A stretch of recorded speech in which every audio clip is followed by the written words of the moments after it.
today as we continue our Get Efficient series here at Cleveland State Community College to have two wonderful individuals that have agreed to come and share their wealth of knowledge with us. The first presenter that we'll hear from is Ms. Cheryl Dunston, who is from Santax Environmental Services. And I've had the chance to see her at work because I was a part of a Leadership Cleveland program.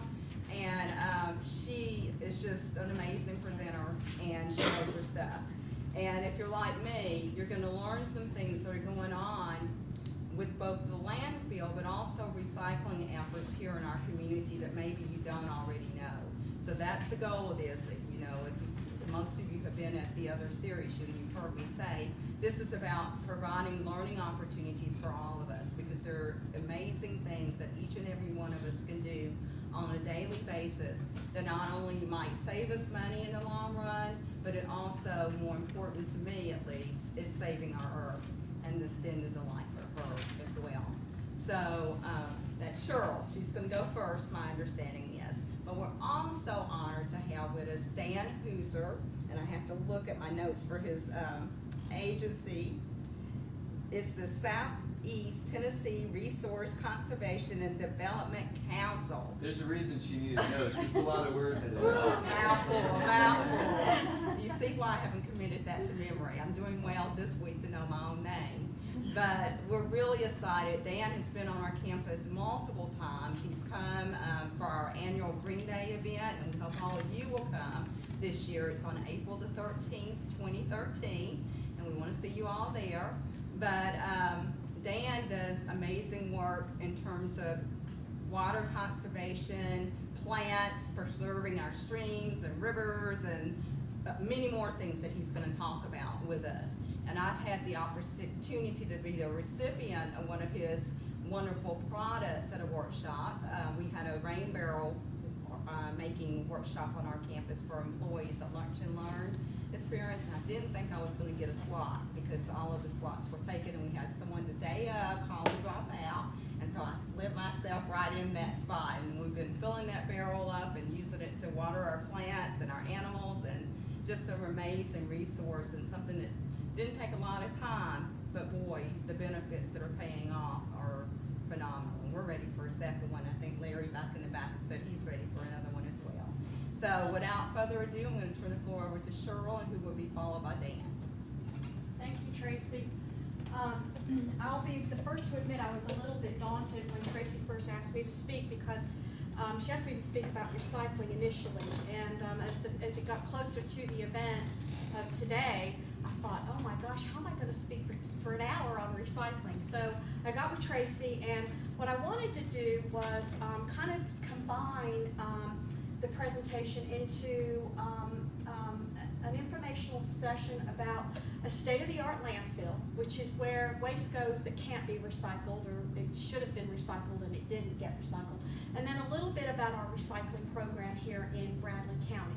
I know we've got some people from Etowah, so you're not, no? Cleveland. Etowah, Cleveland. Okay, so this will pertain to you, but you might even be able to tap into what we're doing here if you don't have any local efforts in Etowah. Okay, first things first, I wanted to tell you a little bit about my company and what we do. This is our mission service. Can we dim the lights just a little bit, please? And that way we can maybe, because some of the slides that I'm going to show you are pretty colorful. When you're in business, if you've got a good business, you have a mission statement. And this is Santec Waste Services mission statement, which says, foremost, Santec Environmental works under the authority of local governments.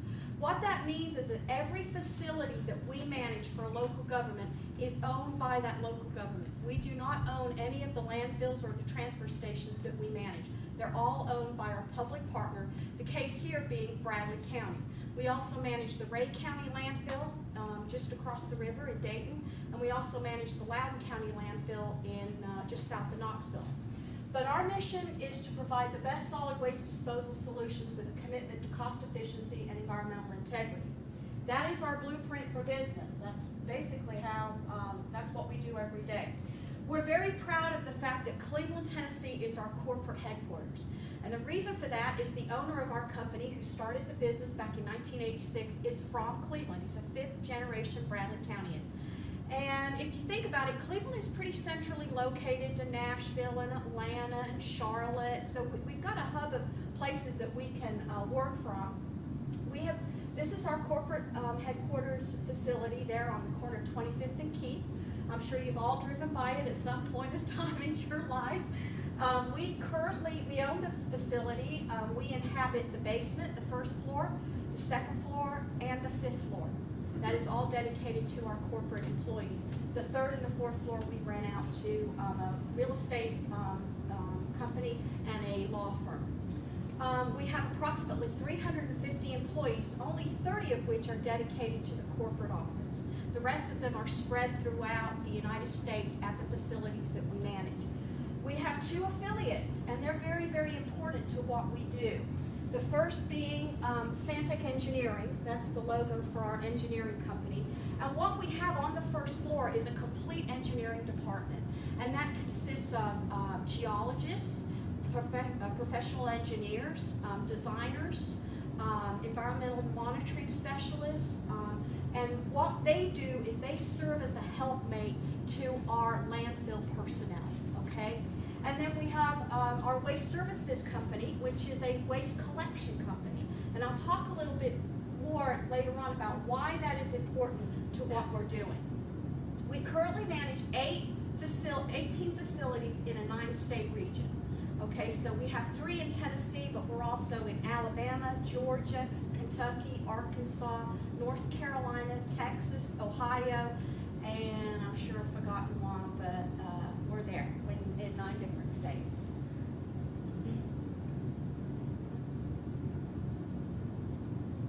Okay, what I'm going to talk to you today about is something called Subtitle D Regulations. And these are regulations that were passed down from the Environmental Protection Agency back in the late 1980s. And essentially what the EPA said is you're no longer going to, if you have a landfill, you're no longer going to be able to just pick a place outside the city limits, dig a hole, and bury your garbage. Because guess what? That's how groundwater gets contaminated.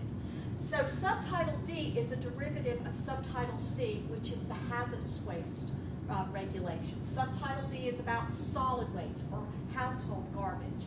And it's essentially a sophisticated system of natural and synthetic liners and collection systems to protect the groundwater. It is a very expensive technology. It's anywhere from $250,000 to $300,000 an acre to implement this technology. And when we finish, yes? Like a barrier? Yeah, we'll talk about that. I'm going to show you some really neat pictures. And the reason being is because if you were to go out to a landfill today, unless they were in the construction of a cell, you would not see these barriers. All you'd see is garbage. So that's why I'm doing the PowerPoint presentation, because that way you can get an idea of what's going on underneath all that weight. The other thing about Subtitle D is that when you lock the gate, when your landfill finally reaches capacity, I'll get that first. I'll hold it up for you, okay? I knew it was going to happen. But anyway, when your landfill reaches capacity, you can't just put a lock on the gate and walk away from it, which is what had happened in the past. You have to monitor that landfill for 30 years into the future. You have to monitor the groundwater, the methane gas, the storm water. You have to monitor the cap that you put on top of it. So and you have to have money set aside for that 30-year period, and it's very, very expensive. So with that said, let's get underway here. This is a Subtitle D landfill. This is a cell. This picture was not taken in Bradley County. I'll be the first to admit that. It was taken in Loudoun County. But I really like this picture because it shows you how vast the cell is. And because typically when you construct a cell, you want to construct enough space that's going to last you for anywhere from 3 to 5 years. So you're not constructing every year. This cell was actually 10 acres in size and was the first cell at the Matlock Bend landfill in Loudoun. Bradley County, let's get to Bradley County because this was our first facility. This facility has been operational since the 70s. So we have essentially an old landfill and a Subtitle D landfill next to one another. If you look towards the mountains where you can see some green in the background, that is the old landfill. And it was just a stroke of luck, really, that back in the 70s, Bradley County picked a fairly good, geologically good site, okay? They didn't have any, there was no wisdom, and they just put it out in the McDonald area and said that's where the landfill's gonna go, much to the chagrin of the McDonald residents. Being that those soils don't percolate? Pardon? Being that nothing is transferred via groundwater? Correct. Now, they've got good clays out there. We do have around the toe of the old landfill, we do have a leachate collection system, and we'll get into what leachate is in a minute. And that helps to protect the groundwater. But the first Subtitle D permit was secured in '92. It encompasses 64 acres, of which 32 are only permitted for waste disposal. The other 32 serve as a buffer around the landfill, okay? We have to maintain a buffer between us and our residents. Then in 2007, we secured another permit, which will provide Bradley County with about 50 years of life in our site, based on current volumes. The first thing that we do under the Subtitle D regulations is we have to do a site analysis. The days of saying, okay, well, this district is pretty unpopular, or this place looks like a good place for a landfill because I don't like that county commissioner, those days are over, okay? It happened. It did happen in the past. We now have to go through a very rigorous site analysis to discover and to discern what is our geology, how deep is our groundwater, in which direction is it running, are there any wetland issues, are there any endangered species that we need to be aware of. And all of this gets done, and it costs in the neighborhood of about $300,000, and then we turn our document into the state, whichever state we're working with, and they go through it, they'll ask questions, and at some point in time, they will either say, yes, you have a good site for a landfill, or no, you don't. So, we go through the site analysis, and then the next thing we do is we start constructing our barriers, okay? The first is a natural clay liner. So we take the clay that we have on site, and we start compacting it, wetting it, churning it up, and I'll show you some pictures there. But what we're doing is we're constructing a 2-foot impermeable barrier between the high seasonal groundwater table and where the first liner is going to go. So this is what happens. We take the clay that we have on site and we wet it, and then we churn it up, and then we compact it. And eventually, this is what we have. We have a 2-foot natural clay liner that meets a permeability of 1 × 10⁻⁷ centimeters per second, which is a fancy engineering term, which means how long would it take for a drop of water to penetrate that liner. I like this picture. This was taken again at the Mount Bend landfill. They had extremely good clays, extremely. They exceeded the permeability standard set by the state. But I like it because you can see how tightly compacted the clay is. We actually have laborers on site when we're doing the construction whose job is to pick out rocks out of the clay liner. And with the state is actually on site when that happens to make sure that we do get the rocks out of the liner. Well, in Bradley County, we had good clay, but guess what? We didn't have great clay. We only met the permeability of 1 × 10⁻⁶ centimeters per second. And the state said, okay, you can go ahead and construct a liner, but you're going to have to supplement your natural clay liner with a sodium bentonite liner. And I'll pass this around. And essentially what happens with this, it comes out in these big rolls of carpet. And if there was a leak or a tear on the liner that's going on top of the clay liner, the sodium bentonite would swell and absorb, and it would become like a putty, okay? It swells to 5 times its natural state there. And so it comes out in these big reams that look like a big clay carpet. And then what happens is we come back across the top of that sodium bentonite with the HDPE, which is the high density polyethylene liner. Now, we do construction in the summer months because we do not need for our sodium bentonite to get wet.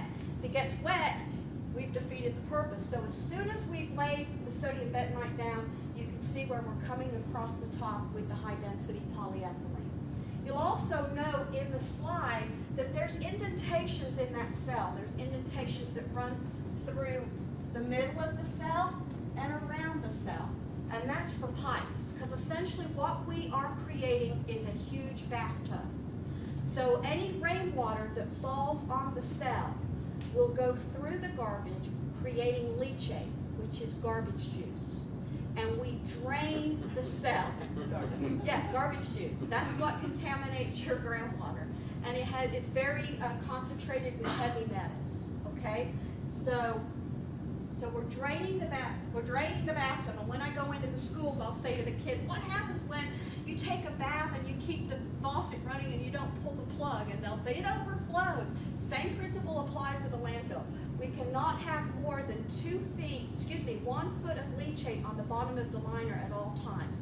So the way the landfill is designed is to gravity feed the leachate to collection points. And then that leachate is taken to the wastewater treatment plant where it is purified to some degree and released.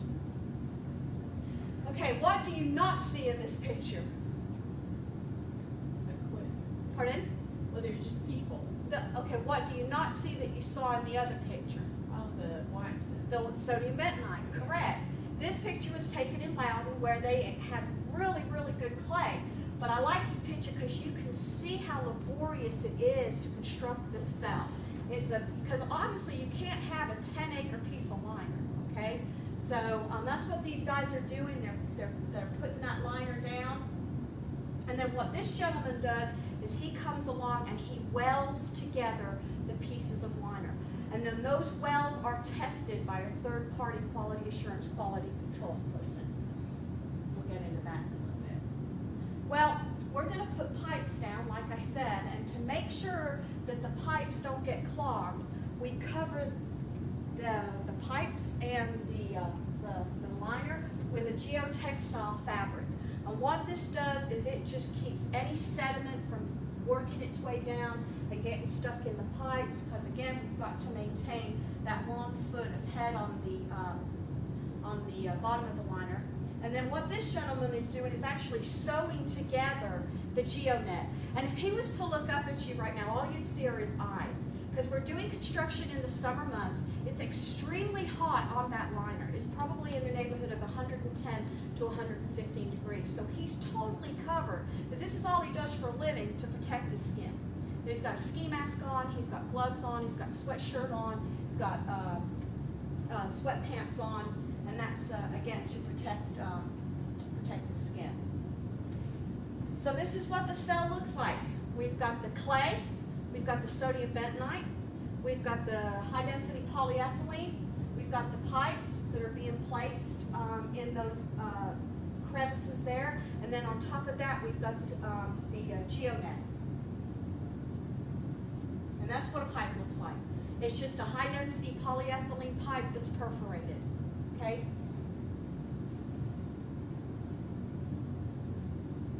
I talked about the third-party quality assurance, quality control that we have.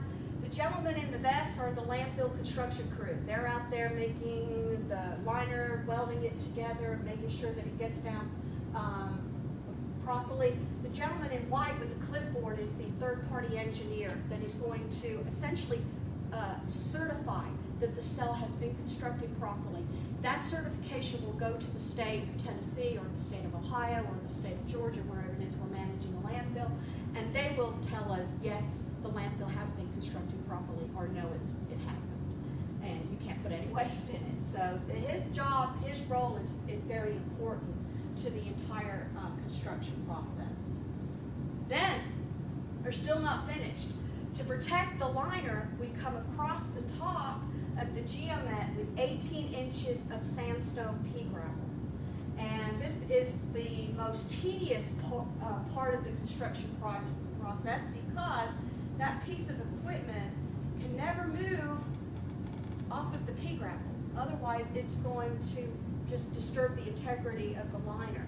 And this is, again, the first cell in Bradley County. This is the first load of waste in the new cell. You don't see the pea gravel. The reason being is because we've covered it with another piece of material to keep it in place. It's just just a netting material. And in Bradley County, things got pretty political in the landfill business back in around the early 90s. The landfill, like I said, has been in the McDonald community since the 1970s. And there was an effort underway. I had just moved to Cleveland in '91 with my job with Santec. And there was an effort in Cleveland to say, we're going to put the landfill in the 6th district, in the Spring Place Road area, which is where I live now, not at that point in time. And the owner of the company was very involved at that point in time with the day-to-day operations of our company. He kept saying, Cheryl, they've picked a wetland. They've picked a wetland for a landfill. And I said, well, Ken, I don't know what to do. He said, we need to go and meet with the political powers that be and let them know that. So we went to the courthouse. We sat down and we said, look, you picked a wetland for your, and they said, nope, going in the 6th district. That's where it's going. They were hell-bent on putting it in the 6th district. $470,000 later, their engineer told them that they had picked a wetland for their next landfill site. So guess what? We went back to the McDonald community because we had the infrastructure in place and we had the geology. We knew the geology was good. Not great, but good. And so that's where, and that's why it's back in the 1st district. But this picture represents a very significant milestone because we were within 3 weeks of shutting the gates at the old landfill and turning volume away. It would have to have found its own place to go. That's how close it was. Now, to say all that to say this, you'll also notice that we built a berm right here. And there was a very strategic reason for that. The reason being, any rainwater that falls on this side of the berm has to be treated as leachate. There's a cost associated with that. Any water that falls on this side of the berm is treated as stormwater. So we route the stormwater to ponds that are placed or located around the site. We test the stormwater, but then we slowly release it into the environment, as opposed to collecting the leachate and transporting it to the wastewater treatment plant. Big difference, okay? So when the cell, let me add one more thing. The first load of waste that goes into the cell has to be what we call select loads. We do not want washers and dryers and lumber to be on that first 6-foot lift because, again, it could hurt the liner. So we're working what we call 2 working phases at the same time. This is just good, I know it sounds crazy, good garbage, okay, soft. Contrary to popular belief, there are no tax dollars that go into this facility. It's pay as you go, pay as you throw. The more you throw away, the more you're going to pay. So every truck that comes into the landfill is weighed. He goes up to the working phase, he dumps his load, and then he comes back down and we weigh him out. And what we'll have is a tear weight. We'll know exactly how many tons he brought into the facility. But because Santec finances the construction of the landfill, we charge a tipping fee. That's how we get paid, and that's how we share revenue with Bradley County. I'll talk a little bit more about that in a minute. How do we know our liner is working? Well, we talked a little bit earlier about the site analysis. We know exactly which way water is flowing, and we know how deep it is. So we will have groundwater monitoring wells up gradient from the landfill and down gradient with a couple on the outside perimeter. And we test the wells quarterly, and if the wells do not test as clean down gradient as they do up gradient after the water has flowed underneath the cells, then we know we have a problem. We also have to test for methane gas. And I know methane gas has been in the news over the last couple of years a lot lately. Methane gas is very dangerous. And sooner or later, we will have an active collection system in the Brandon County landfill based on its size, the volume of waste that we've got, and the age of the landfill. Hopefully we'll have an entity that we can sell or market that gas to, so that it will create an energy source. We have several companies or corporations in town that want our gas now, but guess what? They don't want to pay us for it. And it's very expensive to put a collection system in place. Several $1 million, $3 to $4 million is the projection for Bradley County. So right now, because we don't have to collect it, we just passively vent it. And that's what this is. This is a passive vent. It looks like a candy cane without the stripes. Okay? All right. Now, what happens when we close the landfill? This is a facility that we managed in Raleigh, North Carolina. We took over the landfill in 1995. When we took over the landfill, this is the old landfill, the green area that you see in the background. This is the new Subtitle D landfill. We had one neighbor back in 1995, and it was a pharmaceutical company located over here. And it was a good partnership for the county and us and the pharmaceutical company, because they bought all the gas that came from the landfill to use in their manufacturing process. But as you can see, this was, again, Raleigh, North Carolina. Growth started to encroach upon the landfill. And the subdivision that you see over here, very, very close to the landfill. Those houses range in anywhere from $400,000 to $500,000. Then we had condominiums constructed over here, a new hospital, a new school, and so eventually we were not neighborless. And then the complaints started coming. Why did you build a landfill in my neighborhood? It was like, wait a minute, guys. Wait a minute. We were here first. Stop complaining. Did you not check with your real estate agent? Were you not paying attention when you drove to the lot? Exactly.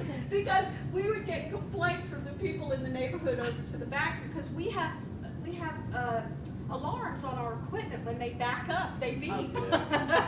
And would you turn those alarms off? We can hear it, we can hear it during the day, and it's like, sorry, we just can't. But anyway, I say all that to say, this landfill, as you can see, because of the neighbors, it eventually got full, and there was no way we could expand it.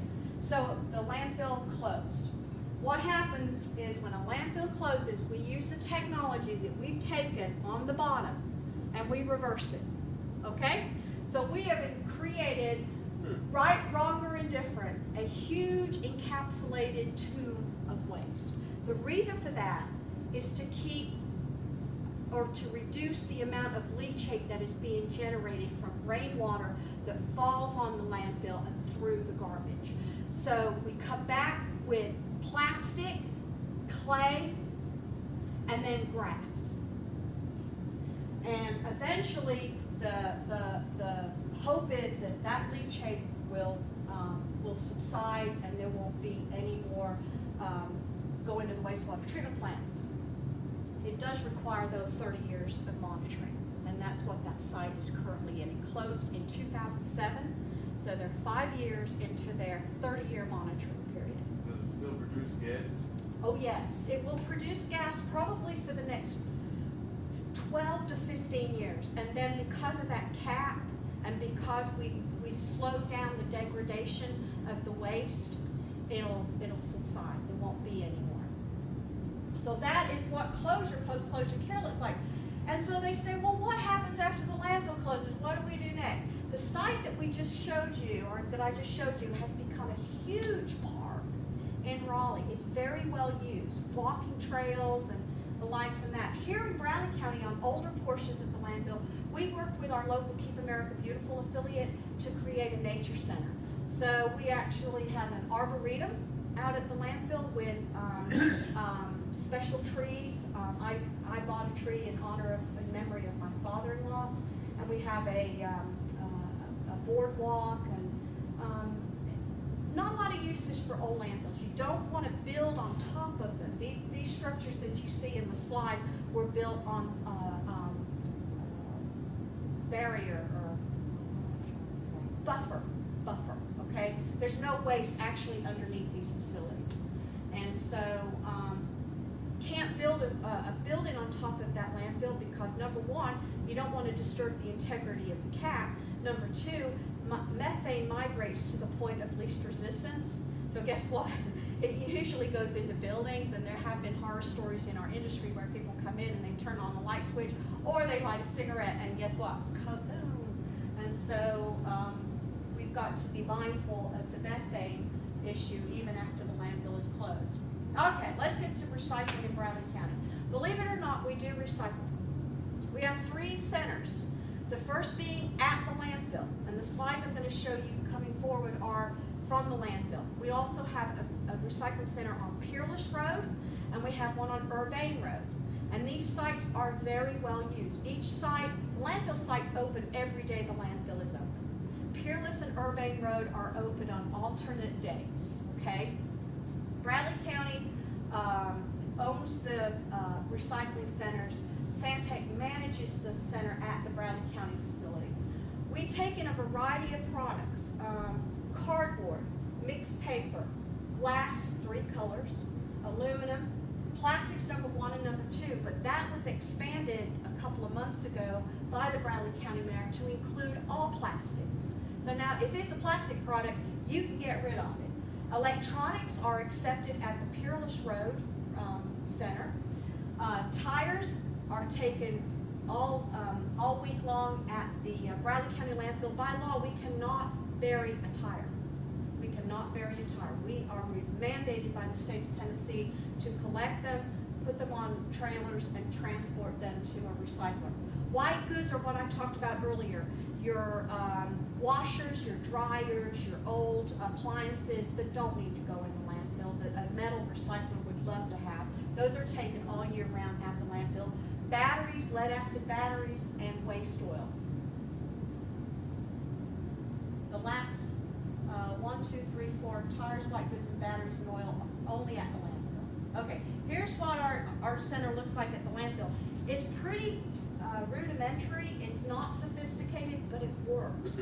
On Saturday morning, you would be surprised at the number of people who come out with Fido, because they always bring their dogs, and they are going to use this center. And the reason for that is they don't have to pay to get rid of that waste. There is an economic incentive. And if you use any of the facilities in the county, you don't have to pay to get rid of those wastes. So here you see on the left is the aluminum, and then the glass, and then our secondary containment for waste oils and lead acid batteries. Who gets the revenue from selling the recycled products? Bradley County gets the revenue from the Peerless and the Urbane Road, and then we get the revenue from the landfill convenience center. I will say this, we don't make any money. The cost of providing this service based on if you can put it in the landfill versus if you selling those products, it's just break even at best. But we do get revenue. Here again is the secondary containment for the lead acid batteries and the waste oils.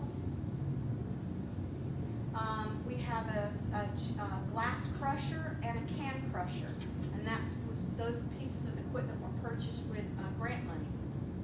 This is our container for corrugated cardboard, and then this is our mixed paper.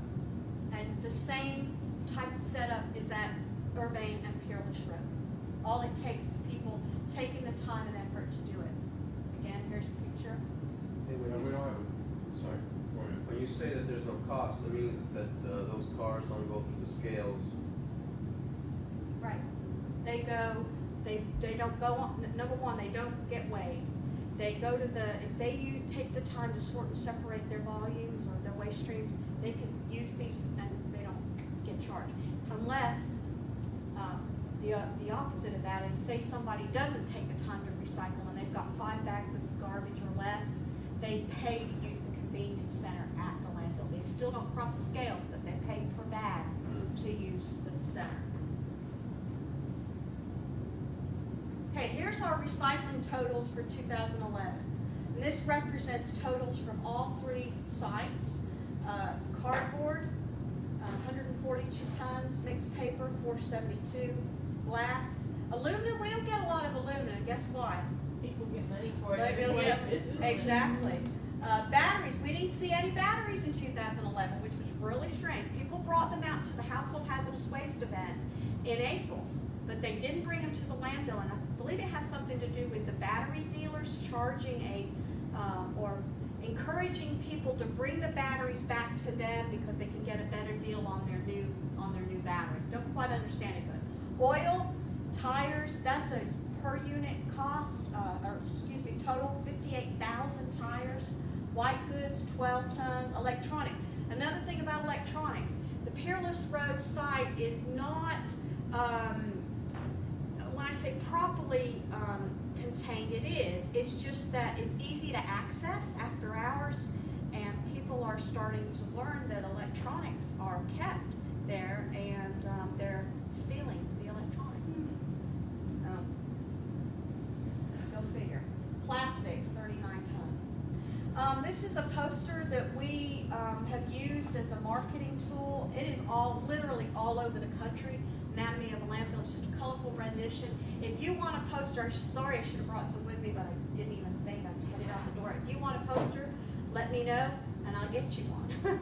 Otherwise, it's like I tell the kids, don't take one. Because if you don't really want one and you take one, guess where it's going to end up? In the landfill. And I don't want that. So anyway, that is just a quick overview of what we do and how we do it. Does anybody have any questions? Yes. Okay, well, I'd say 50s and 60s, you probably had much less trash than you have today. As packaging changed and products became more cheaply made and less, is there, I know recycling has became much more prevalent than 10 years ago. Has there been a significant drop in garbage now on a per household basis? No, No. not here. Okay. Not here. And go ahead. Oh, no, go ahead. The reason being is because, number one, we cannot mandate people to recycle. Now, some states do, Right. but we don't. In the South, it's not popular to mandate to people what they do with their garbage, Right. okay? Just not popular. I'm from Florida, and they do have mandates down there. Number two, the city, which is where the most densely populated areas are, does not have a curbside recycling program, okay? So there's not a concerted effort to build density and collect more volume. It's strictly voluntary. And so it's up to you and me. So I can't say that, yes, our per capita waste volumes have gone down. They haven't. Okay. Yes, ma'am. Well, we just moved here in 1st of June, and we came from Dallas, Texas. Uh-huh. And they have a phenomenal recycling program there. They determined about 4 years ago that they did pick up garbage 2 days a week for everybody. And they went to 1 day a week, voluntary recycle bins. But the recycle bins, you put all of it in this big cart. Yes, single stream. Yeah, Yeah. and they sorted it when it got to the landfill. But the ultimate thing that happened is, so many people got on board, the charges for the services went down because the city was making so much money off the recycling. And on our little circle, we lived on a horseshoe circle, and there were 17 houses. And I know of only 2 families that didn't have recycle bins. So the participation level, at first, and there were so many complaints. Everybody was so ticked off because they lost their twice-a-week garbage. But what they discovered is that most of what they had went in the recycle bin as Right. opposed to the garbage. So the Yeah. garbage was fine. We did have a curbside recycling program here probably 10, 11 years ago, and it was not in the city, not in the county, but in the city, and there was just such a lack Of of participation. participation and such apathy that the city abolished it. 10 years ago, it wasn't, Pardon me? 10 years ago, it wasn't part of the lifestyle to Right, recycle. right.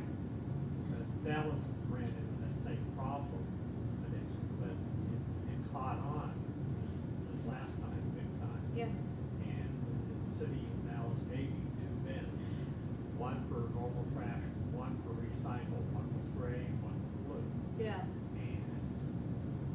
went from filling our gray can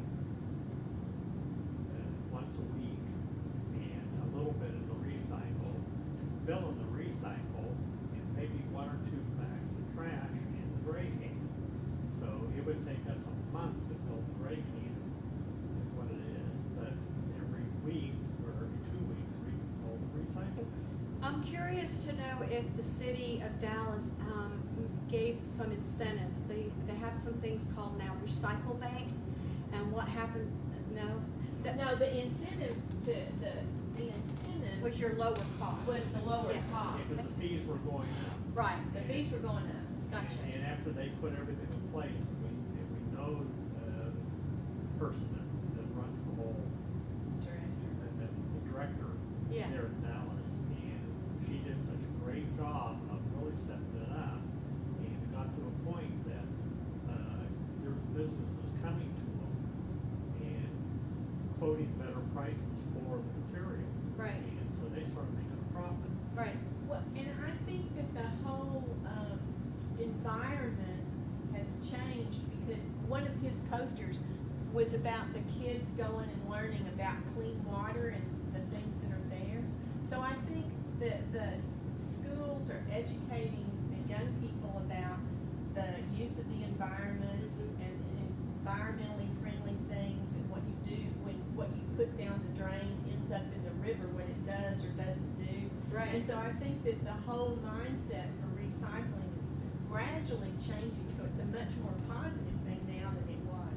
Yeah. But there was tremendous resistance to the whole thing. Well, we But it approached, can be successful. the city of Cleveland went out to bid on their waste collection about 4 years ago, and we actually bid on that with a recycling component, and our city council just said it costs too much money. They didn't choose that option.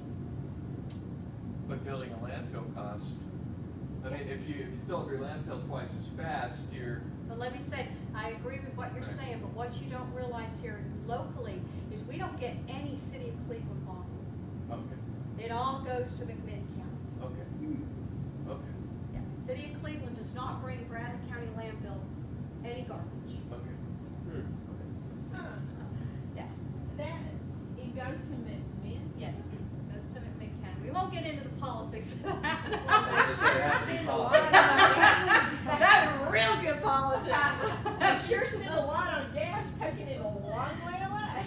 Yes, ma'am, they are. In your electric bill, not in your tax. I deal with local government officials every day, and it never ceases to amaze me. But anyway, I am gonna turn it over to Dan, and we'll learn all about clean water. And thank you so much for your attention and your participation today. Appreciate it. I'm gonna try to put these up real quick in hopes that, they'll do better up here.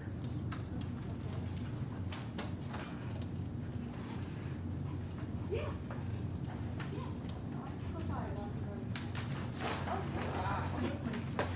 All right. I apologize, I should have made this as a clip. And then, Yes. might be able to get that one up as well. But, yeah, sorry about this, y'all. You get more clips over here, I think. You wanna use There's some more over here. here? Sure. Yeah, we've got a couple right here.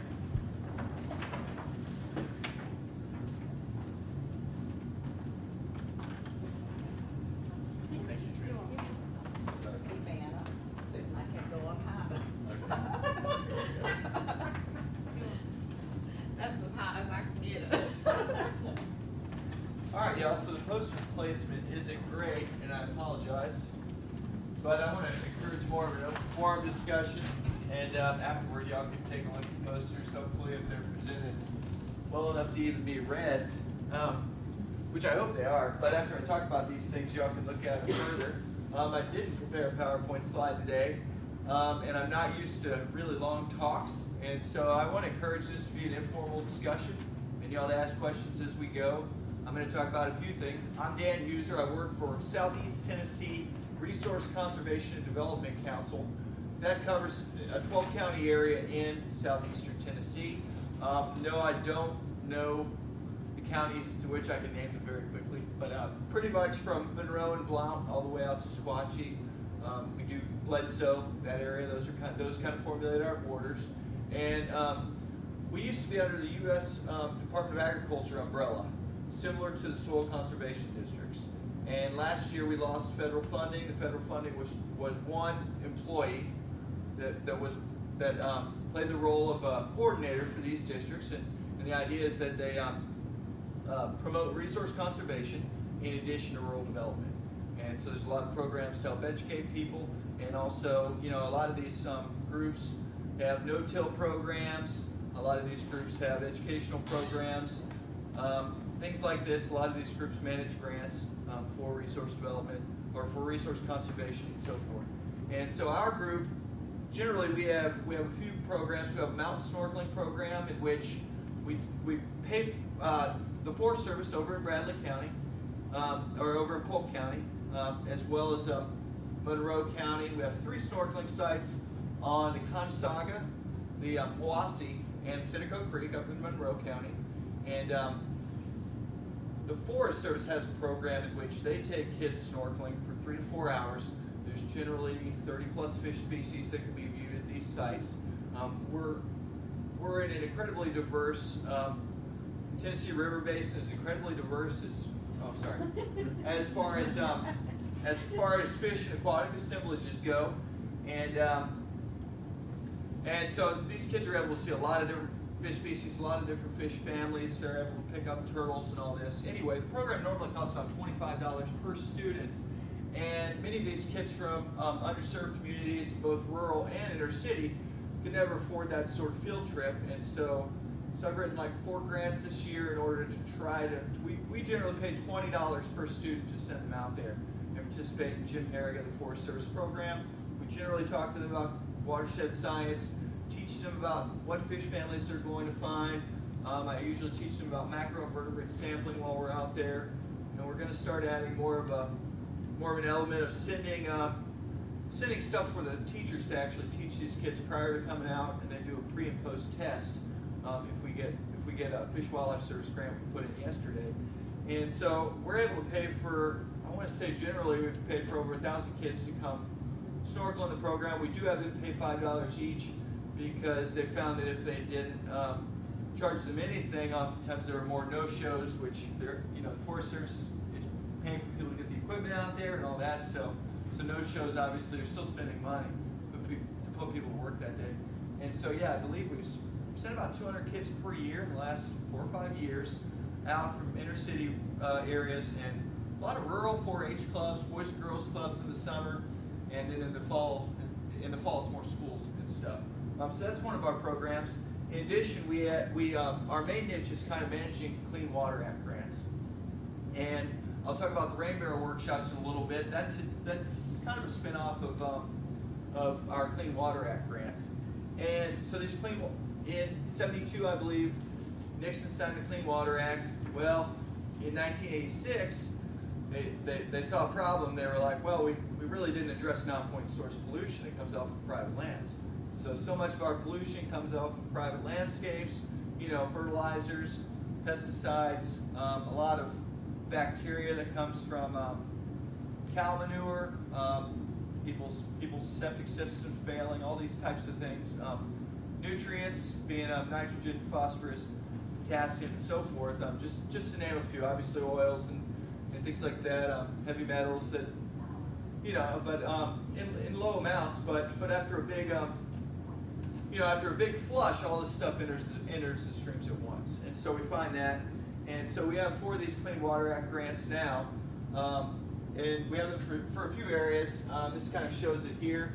We have one in the Little Tennessee Basin about to start. It's basically Monroe and Blount County. One is in the Consaga River, which is just south of here in southern Bradley and Polk counties. One is in the Sequatchie River Valley, and one is in the Guntersville Lake watershed. And so basically these are all grants that address impaired watersheds.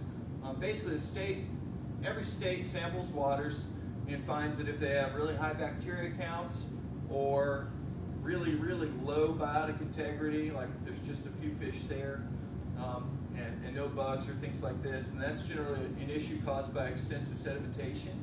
And also they have, they list streams for really high nutrient levels in Tennessee. And so basically this program, we work to address some of these issues in these impaired watersheds. So for instance, in the Conasauga just near here, Cahola Creek, Mill Creek, and Ballplay Creek all have really high fecal coliform counts. And so these generally are these streams that have the signs that say, don't touch, warning, please, please don't swim in or get in the creek. And that's because these bacteria counts are really elevated. In general, we get these grants because there's a human health concern there. I guess the EPA, what they recommend is that under, I believe, 12 people out of 1,000 that use the resource get sick. Many of these sicknesses are let's see, like mainly stomach illnesses, all your Giardia, your Cryptosporidium, your hepatitis A, all those types of things. Generally, we hear about this more in the ocean. For instance, I used to live in Southern California, and all the surfers would get sick if the waves were good after a big storm. Everybody would be sick for a week. I mean, 3 days, they say, don't get in the water 3 days after a big runoff event. Bacteria counts are really high. You've had a big, especially if it hasn't rained in a while.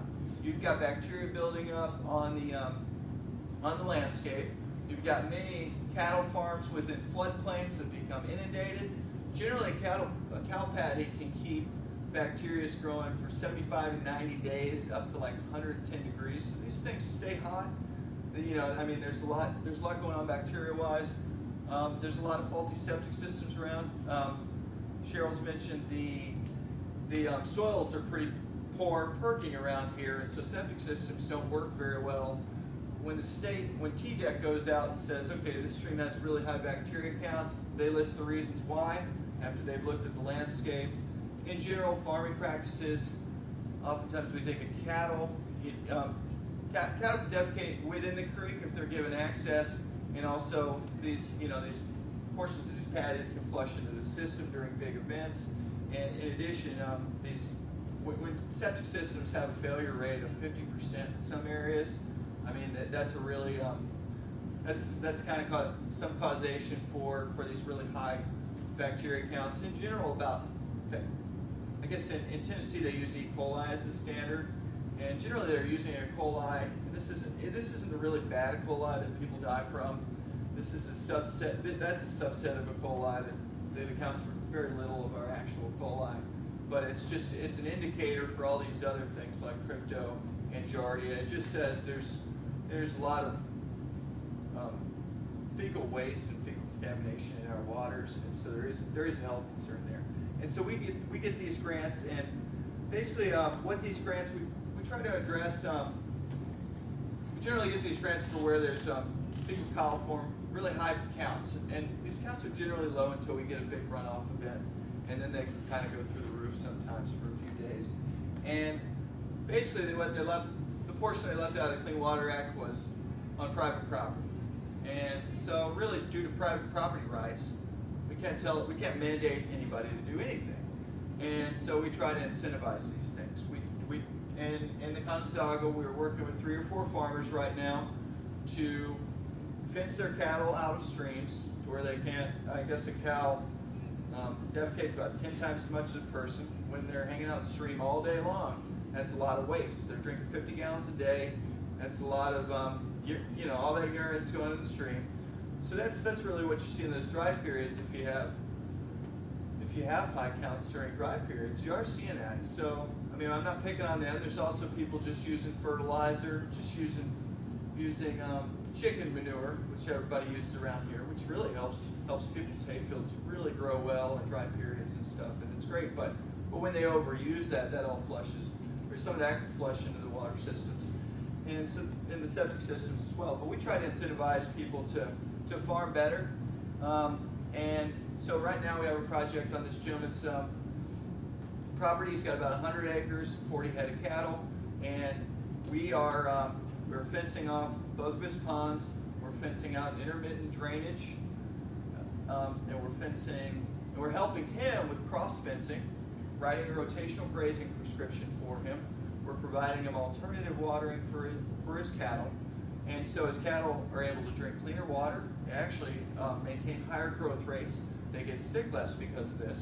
They suffer less hoof rot, which is an issue with cattle, being that their feet are wet less because they're standing in less muddy areas. We're writing him the rotational grazing plan, which actually keeps undesirable plants at a lower volume on his farm.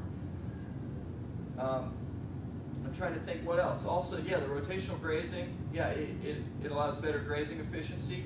He's able to actually put more, get faster growth rates by rotating his cattle and get good grass growth all over his farm because they're trampling it, they're depositing their manure evenly.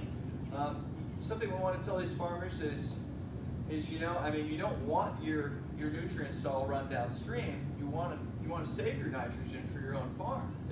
That way you don't spend as much money on fertilizer and so forth. But also when we do these conservation plans for these farmers, we try to make sure they're not overusing Roundup. We try to make sure they're not fertilizing too much. And if we're just trying to really educate people so that they can farm much better in the long term. And it gets them in the NRCS office. They help us with our technical expertise. It really educates these people in the long run. Okay, these are some things that, wait a minute, I can show you this and this and this. And if these people haven't ever been in, a lot of people do things because of the way their granddaddy did them and so forth. And it really helps us educate them in a number of ways. And in the long term, they see, it has to be a mutually beneficial project to incentivize it. So we get them to oftentimes fence out their water sources, and at the same time, they're able to benefit from all these expertise and all this technical advice, and also providing clean water and things like that. And so that's one of our programs.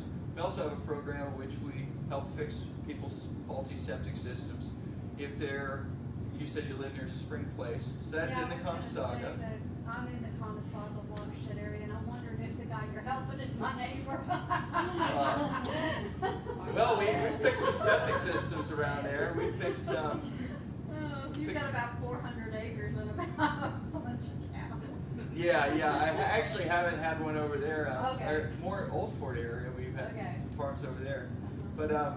But also we try to help people fix their failing septic systems when they are leaking effluent on the ground.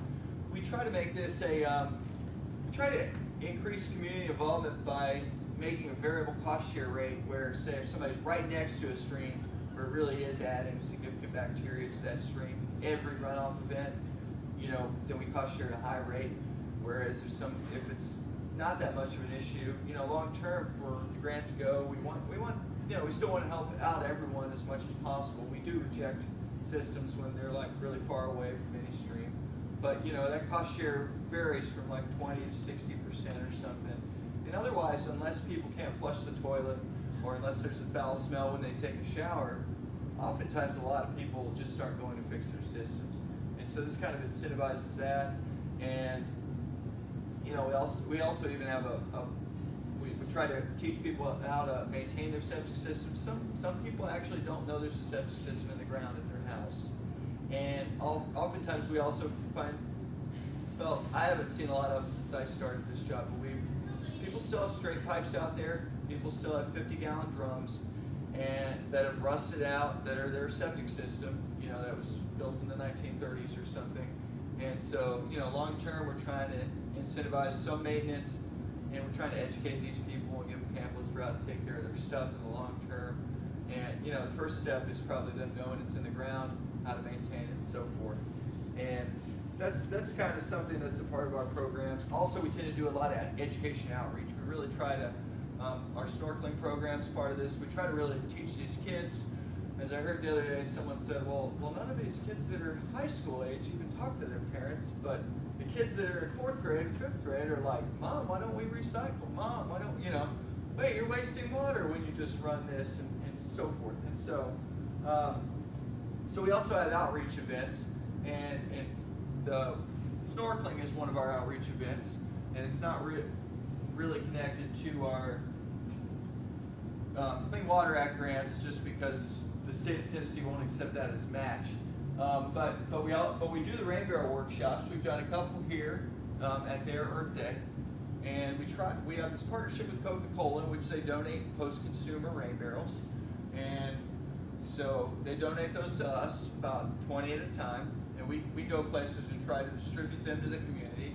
We have a World Wildlife Fund grant, and I've applied for a couple other small mini grants because the components to build a rain barrel out of a barrel costs about $18, and so we're able to give those away to the community. And in turn, we talk about watersheds, we talk about things that people can do at home to clean up local rivers and streams and so forth. And they go home and put them on their house. I know Tracy said she wants another one, and same with Larry, who was here earlier. And so we try to encourage things that people can do at home on the ground.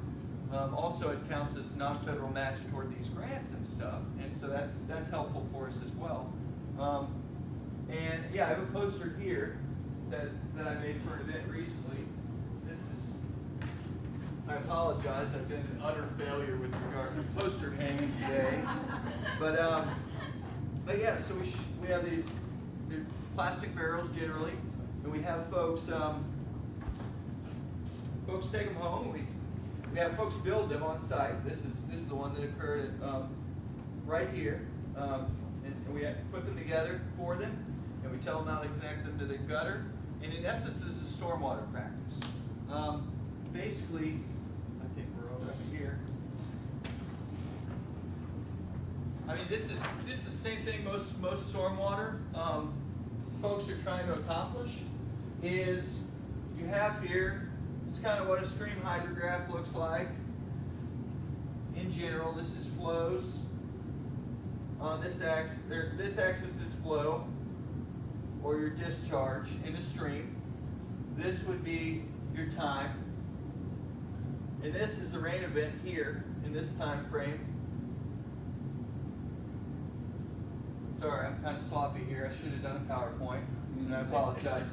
So this is time. This is your rain event here. Rain's falling, and your stream slowly going up and up and up. The rain quits. Your flow maxes out, and so forth. But in a forested watershed, let's say the Conasauga watershed, almost everything upstream there is forested. It's a highly natural environment. You're getting infiltration into the ground all over that watershed, probably 90% of it anyway. And so let's say your hydrograph looks like this, and then your base flows. 7 days after a rain event, your flows are going to asymptotically approach kind of zero change, and then they'll remain. So it's gonna decrease over the course of 7 days after a rain event. Well, this is what you might have in a regular watershed. When you develop, let's say we have 18% roads, rooftops, warehouses, industrial buildings, and so forth in the watershed. Let's say, I mean, that kind of makes sense for the Chattanooga area. I'd say Bradley County is less developed. Maybe let's say we have 10% impervious surface cover. That's going to rapidly make it flashy. That's going to make the watershed twice as flashy. I don't know about twice, but it's going to increase flashiness in the watershed because you have zero ground infiltration in every parking lot around. Stormwater basins in general are built to hold that water and allow it to slowly infiltrate into the ground and kind of renaturalize this system, right? But then in addition, let's say everybody in the watershed had a rain barrel, if you're all using them to garden, this is an effect of increased urbanization too, is much lower base flows, much lower volumes of water in our streams when it hasn't rained for a long time, because that water is all flushed immediately out. And long term, there's less water coming in from groundwater, from that water moving from, let's say, a forested area into a stream and so forth. And let's say you're watering your garden after the rain event passes. then you're actually increasing those base flows. I mean, this would be on a large scale type event. If everybody had a rain barrel, you could say, okay, I mean, it may not be significant scientifically, but you know, if every one of you had a cistern that drained every roof, every barn in town, you know, in the general area, you're increasing those flashy flows that take place after a big event. And if you all use them to water a garden or your landscaping, you'd be increasing base flows afterwards. So that's kind of the idea that we're selling. I know it's a little bit confusing, and this is incredibly sloppy here. But in general, you understand. I mean, you know, if you're removing, and it takes no time to fill up a rain barrel in a big rain event. You could have 3 of them attached to your house, and you know, but if you're using them for the right things and you're putting them back into that system and watering the ground, then you're kind of increasing those base flows and you're decreasing the immediate storm flow that takes place. And so that's kind of what we hope that explains it better than I tried to explain it last time without drawing a hydrograph or whatever. But yeah, that's what we're trying to do: reduce erosion that comes from massive storm flows after big events. You know, save the water, and in general, put that water back in the ground when there hasn't been a rain event. And so that's kind of the idea with our rain barrel workshops. Also, we try to tell these people about our grants, and a lot of people, our organization has 7 or 8 words, it seems like, and so a lot of people haven't heard of it, and you know, just getting the word out about these grants is something we're always trying to do, because we have cost shares that can help people. You know, we try to bring these grants not only to clean up water, but also to help these communities. And many of these areas in which we have grants can be kind of rural, low-income communities and stuff. And I know in Georgia, we've had a lot of grants in the past. We just started in Tennessee a couple years ago. In Georgia, I know we've fixed over 200 septic systems in the Conestoga area. And at the same time, yeah, I mean, farmers don't make a lot of money, and they could really, you know, utilize help on some of these projects to actually make their farms easier to manage and potentially make their cattle growth rates faster and all these things. So, you know, we're just trying to make everybody aware that somebody always lives downstream. We're trying to clean up the runoff off people's properties, trying to show people that in general you can do minor things at your house to really change things. I mean, and so that's what we're trying to encourage. But yeah, go ahead and ask some questions if you want, folks. And you know, we're really just trying to show landowners that they can do low-cost conservation at their own house. And yes, ma'am.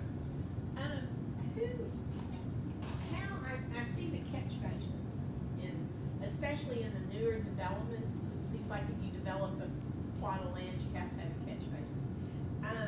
But how is there a state regulatory committee that oversees the rules for catch basins? I mean, is there some formula or something, and who's kind of responsible for making sure those happen the way they're supposed to? There's something called MS4s, which is municipal sewer.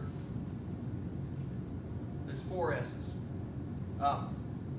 And communities over a certain population have to have a stormwater group that works. You know, Bradley County has one, or Cleveland at least, and they're regulated, and they have to submit their stuff to the state. So they have to get permits and make sure they're doing everything right. And I don't know a lot about that. I don't have a lot of stormwater expertise. I know some people that do. You know, these. But yeah, there's definitely a layer of regulations on top of that. And they change as population goes higher and higher. Pretty sure that'd be planning committee. would be- Oh, in Cleveland? Yeah, Cleveland.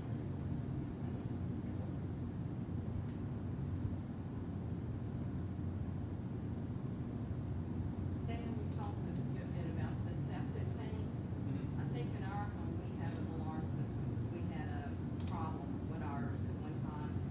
But our home is a fairly newer home. We didn't build it ourselves, but whoever we bought the home for must have put this alarm system in to alert that there was a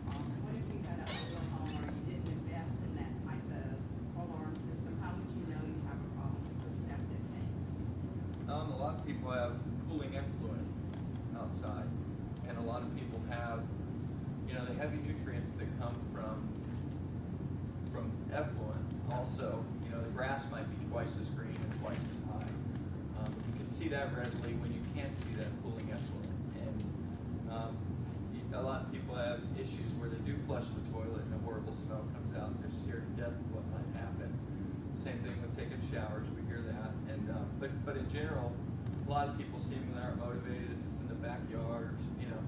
I believe you have a pump system, and so you have a core field to drain that area on the downhill slope from your house, and you have a tank, and then that pump system pumps the water up the hill to afford y'all more area for your field lines to work. And so that's a more expensive system, and these days, yeah, they put an alarm on it to let you know if the pump stops working. And those things are, we have pretty poor soils in South Bradley, bulk, and for septic systems to work, and that's a way to give them, a lot more field line and a lot more chance to work, because oftentimes in the lowland,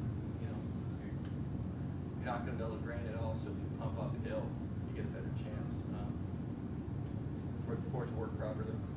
So all that clay that you really like doesn't work so well for septic systems, It right? does not.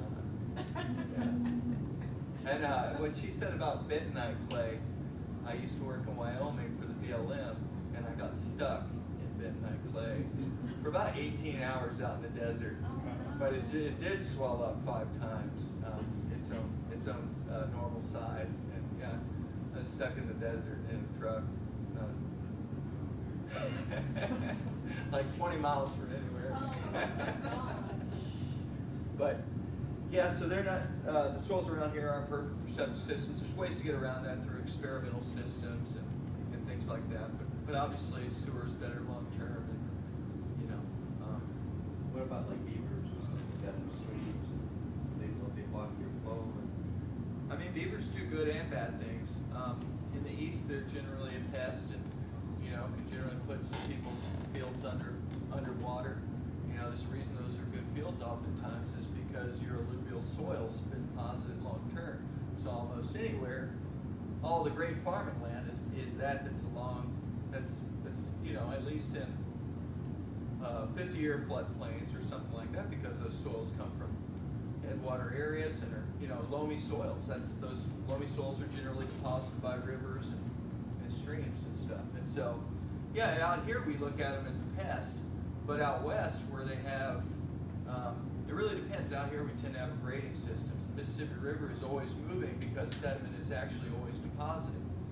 And a part of that is because, well, we have tons of farmland, and row crops is a way in which a lot of sediment pollution occurs, is row cropping. That's one of, you lose a lot of soil when you row crop. And so, that's a part of why my organizations were started, the RCDs, back in the 60s, and before that the soil conservation districts, is because of that Dust Bowl era where they just were farming really poorly and losing just tons and tons of soil. Well, out in the east, we're used to seeing beavers as pests, but out west they've actually moved beavers into new watersheds because they've had so much gully scour occur over the years, so much erosion, downcutting of the incision and erosion, downcutting of the channel bottom. If you don't have hard substrates on the bottom of a channel, then generally it's going to cut down first, especially in steep terrain. And if you have hard substrates on the bottom, it's generally going to erode the banks, which is what we see more around here. But out there, they've had gully scour occur from grazing that's gone on for hundreds of years, overgrazing a lot out west. And so what they have is channel down cutting, and they've actually brought in beavers to a lot of areas to regrade that area, because if you put an area underwater, say this is all upstream, and you put it underwater where it's now a lake, it's gonna regrade that sediment, form clays, and basically bring the elevation of the bottom of the creek upward. And if you brought the elevation of a creek upward, you're bringing the water column upward, you're reintroducing your willows and kind of those plants that need more water, and long term you're bringing more water back in that system. you have more water staying around for longer periods of time, as opposed to where goalie scour just creates this, you know, a flashier environment. And so, yeah, I mean, we get complaints about beavers and all that, and in general, it's because farmers, you know, are concerned about their fields being underwater and things like that, just being general pests. And obviously, you know, we're trying to control nature in every way, and beavers are, in a sense, working against us there. So, you know, when somebody has a creek changing direction and they know it hasn't changed direction because they've kept the beavers out for a long period of time, that can be frustrating. So, yeah, in general, it just has to do with people wanting the creek to stay in the same place forever and not change. But yeah, I guess that's it, y'all. Thanks a lot for having me. And this gentleman wanted to talk about some of his stuff, I believe. Yeah. Well, since I knew this was gonna be a green course today, I brought this, but I only brought one, so if anybody wants it, they can either copy it or maybe we can get a photocopy. This is actually how to, if you use a lot of laundry detergent, and you know, like Gain or Tide or whatever, it's like what, $15 a gallon or something like that. Well, for the same price that you spend for about 1 gallon, you can buy the ingredients and have the ingredients to make like 60 to 80 gallons of laundry soap for your washing machine. It's very easy to make, and it actually works great too. The very first thing, when we made this batch in January, and the very first thing my wife used, she found a pair of my dirty coveralls that were in the closet, about standing up by themselves. And she said, I'm gonna wash these with this, just to give it a try. And when they came out of the washer, I had never even seen them that clean. I mean, so, you know, if you have a front load washer like we do, you only use like a quarter cup. And what happens is when you make this soap, you actually make it you have to cook the ingredients. It's just basically melting the ingredients, add some water, stir it up, and then you put it in a 5-gallon bucket. And then you pour it on this 5-gallon bucket that's half full of water, and then you fill the rest of it up with water. And then you put the lid on it and leave it sit overnight. And then now you can also add fragrances to it. We added the essential oils. You only use several, I think it's like 15 drops for like every 2 gallons. So, and we use lavender in ours. But when you get up the next day and you open the lid, it's like a mushy jello. You pat it up on the top, all I do is I stick my hand in there and break it up. And then what you do is so you make 5 gallons of it. And you sit there and you break it up, and then you take your empty laundry detergent bottle and you fill it halfway with the stuff that you made. You fill it up halfway, and then you fill the rest of the bottle up with regular tap water. And then every time you do your laundry, make sure your cap's on there. You shake that bottle, and then you use it just like regular laundry detergent. And it's the best stuff we've ever used. And like I said, you can make. As a matter of fact, I gave some of this. We made this 5-gallon batch in January, and it's September 13th, and we still have half of a bucket of this 5-gallon left. And the only reason we're that low is because I've been giving it to some friends and neighbors and stuff, and they've been trying it. Bragging. No, they actually love it. I had one neighbor, she was so excited about it. She said, I'm going to give this away for Christmas. You know, she's going to make a bunch of these and give them away for Christmas. Okay. I'd like a copy, actually. Yeah. But I'll I'm trying to email it. What now- I'll do is scan this in and email it to everyone, if your email address is. Now my wife did put in the recipe for the inexpensive fabric softener, which also cleans the washer and it cleans out the pipes and stuff. This has got to be a guy thing, because every woman that she's given this to, they love it. I mean, they love the smell, because it's made out of white vinegar, and they love the smell. Every guy that I've talked to, I can't stand it. So, but I keep mean, that out of the email. Yeah. Just kidding. But several years ago, I invented this watering device for plants and vegetables. It's called the water stick. It's called what? called the water stick. It's all one word, WATPRSTICK. And, So you use the pressure, put it in the ground and fill it up and it's slow release? let's see. It's like a big cylinder? Yeah, well, see, when I first invented it, I also invented 2 fertilizers to go with it. One's a vitamin-based fertilizer. It's got 42 vitamins and minerals in it. That one makes the plants grow big and strong. It took me 5 years to invent that, and it took me like 3 days to make the water stick. Okay.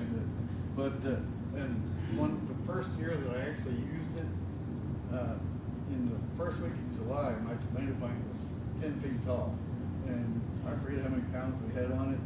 And the Columbus Daily Banner actually came out and did a story on me, and I said, wow, any advertising is great until I saw the title of the ad. And it said, Edelman and Tomato Frankenstein. I said, well, okay, I learned my lesson on that. But and then the year that it came on the market, I was in the DPA did a story on me, which was actually a nice story. And then Live at 5 came out and did a story on me. I'm not going to run the whole thing, but Live at 5 came out.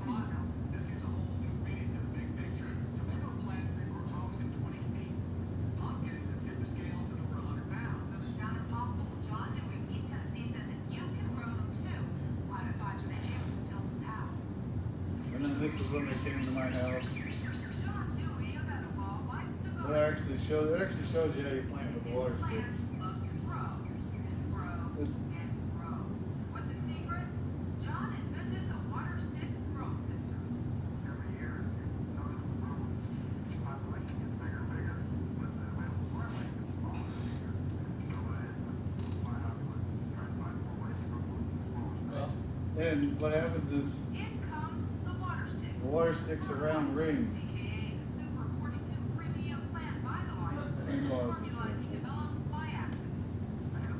The water stick's a round ring, and it's got 2 sets of holes that go almost all the way around. And the reason it doesn't go all the way around is because there's 12-inch feet too. And when you pop the cap off, when you water your plant, you bury the water stick ring, and it goes right above your root ball. I mean, when you're doing tomatoes, we used to actually use post hole diggers and bury them real deep. And so the first set of holes waters the main part of the root on the plant. The second set of holes waters the roots on the side and actually forces the water to go underneath the roots. And the roots follow the water, so they get longer and longer. You get bigger roots. We've actually dug them up. I've had tomato plant roots that were actually longer than my arm. I don't think I've ever dug the whole root up.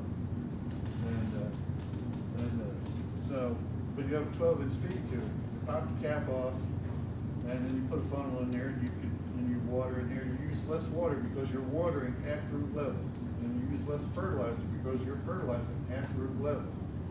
So, and like I said, the first fertilizer I invented was it's called Super 42. Had 42 vitamins and minerals in it. The second fertilizer that I invented was actually a happy accident. It started out being an organic pest repellent. Every year for 10 years I had tried to grow eggplants, and every year the bugs would eat my eggplants before I get the first one off.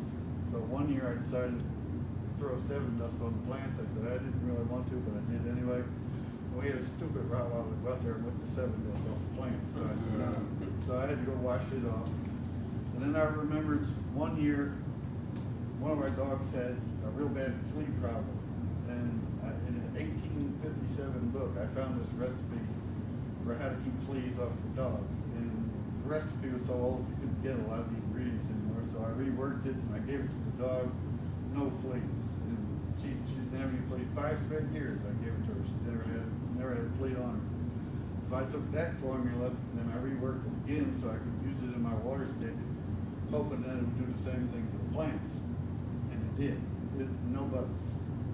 But it had one happy side effect. Every vegetable that I used it on grew twice its normal size. We had eggplants the size of footballs.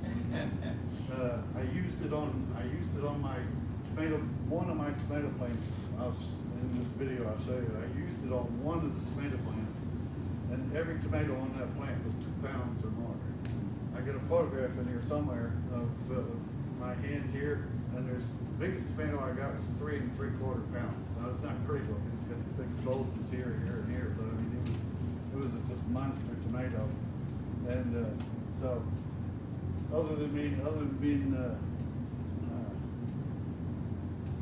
good pest repellent, it was a good fertilizer.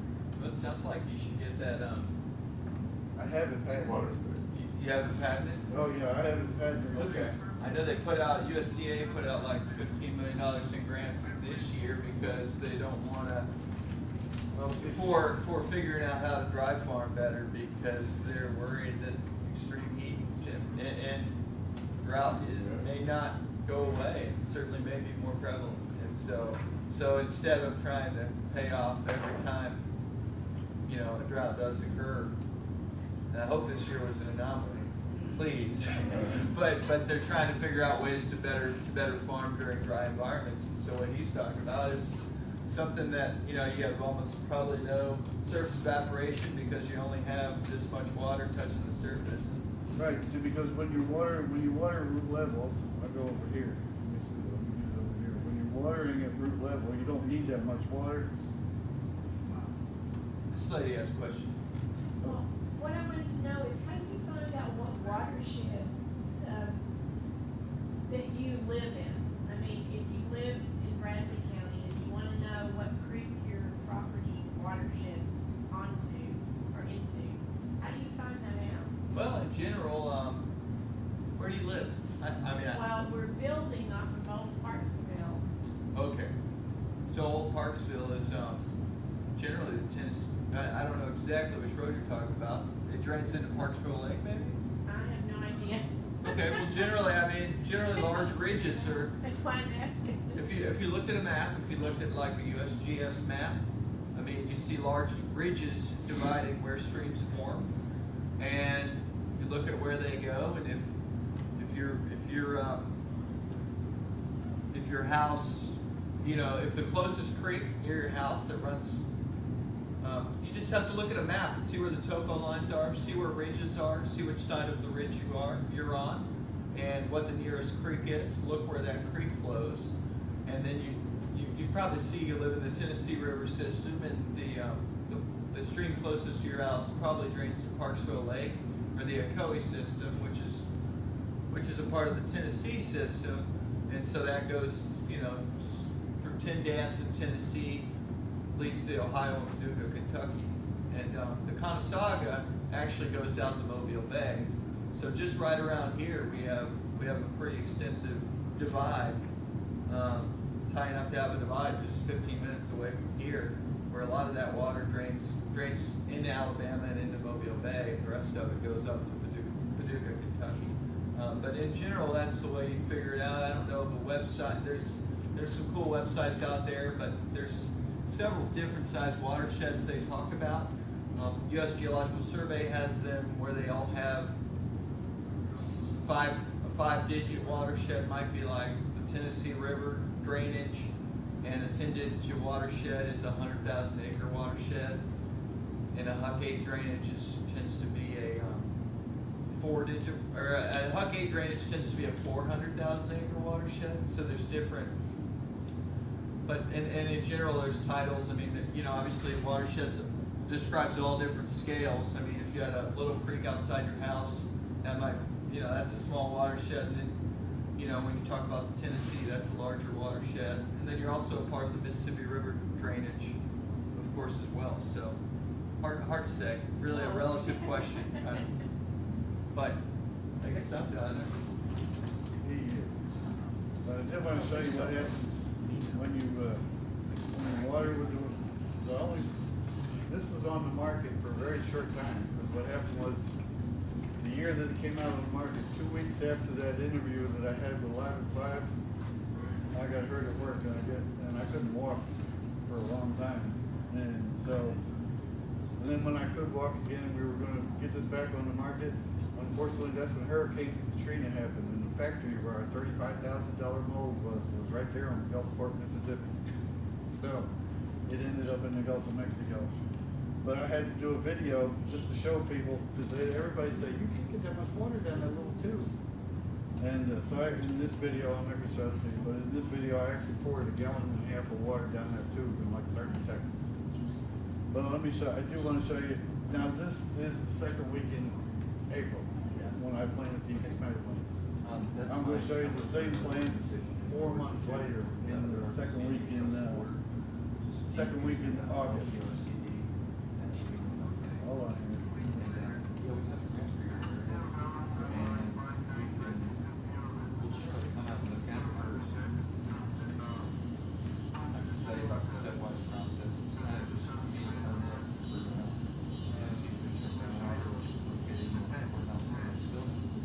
All right, I'm 6 feet tall. This plant was 11 foot tall. This plant was like close to 13 foot tall. And this was the second week in August. You can't see it. I actually fast forward past it. This was before we tied the plane up, or this is after we tied the plane up. But on the close-ups, before we tied the plane up, I mean, it's just loaded with tomatoes, but they were all green. And these plants here got to be, I think it was 17 and 18 feet tall. The tallest plant I ever grew was actually my very first one. It was 20 feet 8.5 inches tall, and we grew 372 pounds of tomatoes on one plant. With the water stick and my fertilizers, you average somewhere between 150 and 200 pounds of tomatoes per plant. You don't have to grow 20-foot plants. I get that question a lot. I don't want to grow a 20-foot plant, because 20-foot plants are actually hard to take care of.